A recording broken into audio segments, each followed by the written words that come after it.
చాలా డబ్బు అయిపోతుంది, జిల్లా వరకే పెట్టండి అన్నారు. మేము ఒప్పుకోలేదు. పాత జిల్లా పెట్టండి అన్నారు.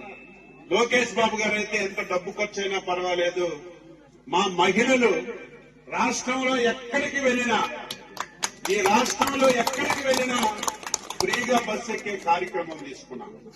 బస్సులు ఆడవాళ్ళతో నిండిపోయాయి. మొన్నటి వరకు ఆర్టీసీ బస్సులో 50 మంది ఎక్కే వాళ్ళ నోటికి మన స్త్రీశక్తి పెట్టక ముందు ఈ రోజు 90 మంది ఎక్కుతున్నారు. ఇంకా ఆక్యుపేషన్ రేట్ విపరీతంగా పెరిగింది. ఇంకా బస్సులు అవసరం. ఇంకొక సంవత్సరం ఆగండి, ఈ రాష్ట్రంలో ఈ బస్సులు ఉండవు, అన్ని కరెంటు బస్సులే వస్తాయి. ప్రతి గ్రామానికి వస్తాయి ఏసీ బస్సులు. కరెంటు బస్సు అంటే ప్రతిదీ ఏసీ వస్తుంది.